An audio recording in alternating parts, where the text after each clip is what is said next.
А сега какво чакаме? Що палиме колата? Дигам. Така ли се сменя? По-лесно. Няма да дигам цялата. А като угаснеш, няма ли да спадне? Що?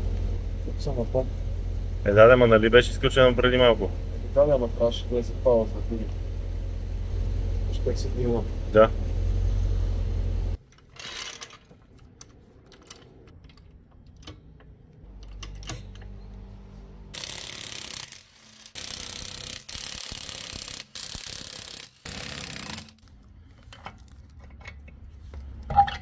Сега мисля да облепиме.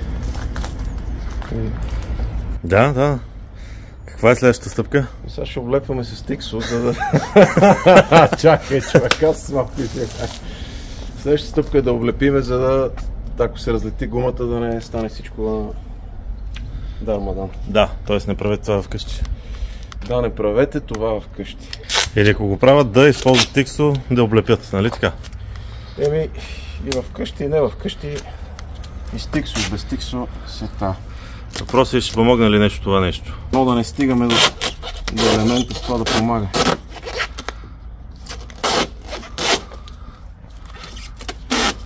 Това е само за професионалисти, така ли? Да, ама ние сме аматьори. Тоест показваме, ако иска аматьор да си го... Аматьори показват на аматьори.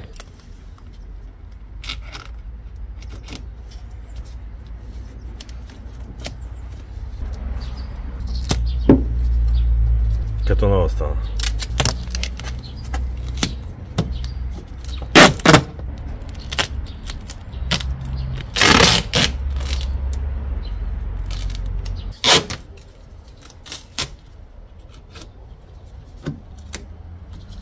Не го правете това с ръкавици. Защо? Защото се залепват.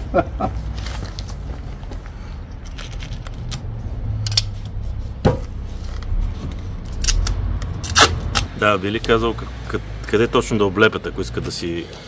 Задната част на бронята, веждата, тук прага, така че парчетата от гума, които се разхвърчат, да не обелят боята.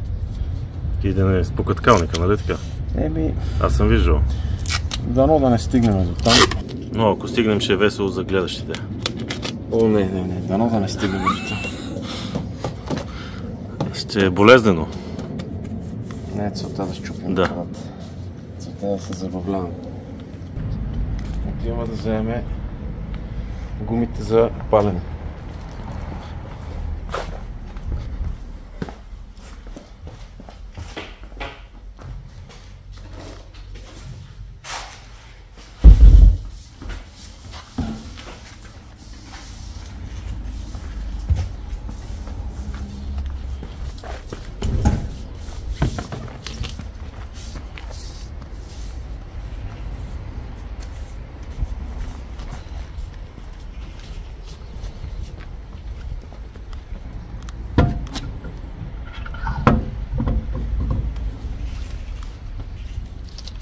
Тази е доста добър грайфер.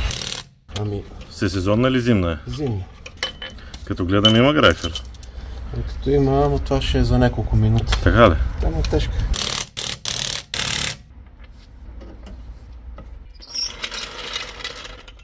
Сега, отиваме да сменим другата гума ли? Отиваме да сменим другата гума. Трябва да си пренесем инструментите. И това столче е много полезно.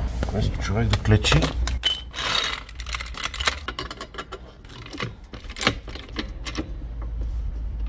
Как разбираме, че е време да сменим гумата, когато висне във въздуха? Преди това не е хубаво да сваляме. Докато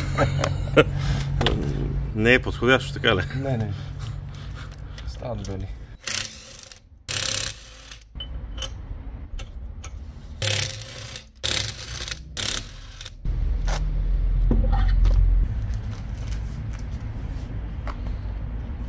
Ще се продават ли тези гуми сега?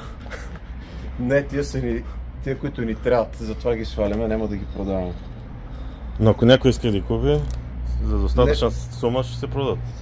5000 евро. Добре.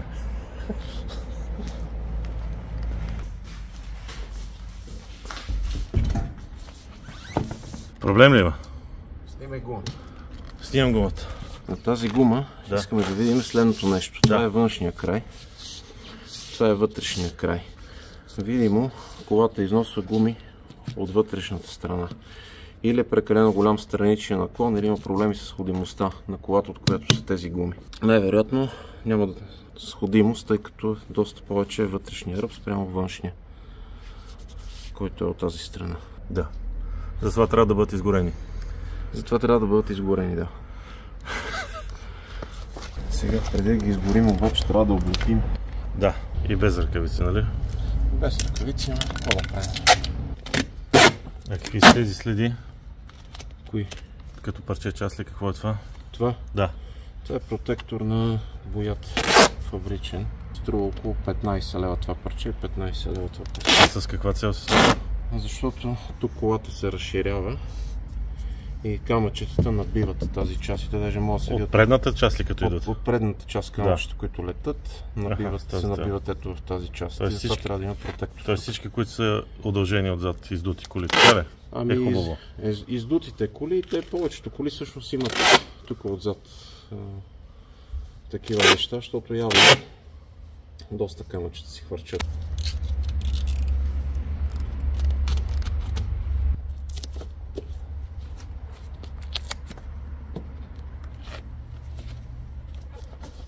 И представяш си, после при свалянето на тиксото отлепяме боята.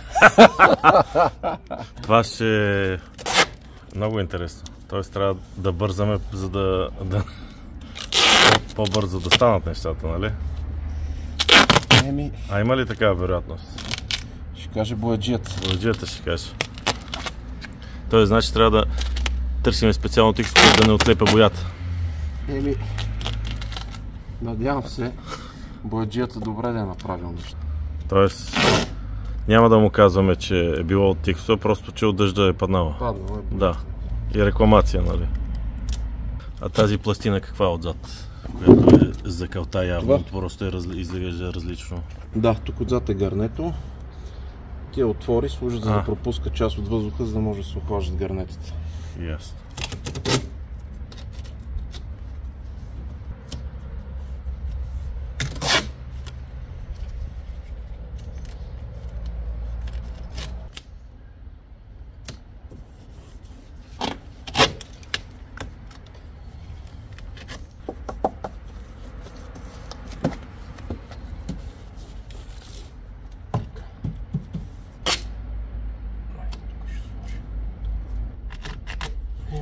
Това е, вече качваме гумата. Нека да качим гумата. Колко инче е тази гума? Не, т.е. широка колко е? 245-ица. Седи като не от тази кола, защото оригиналните са 285.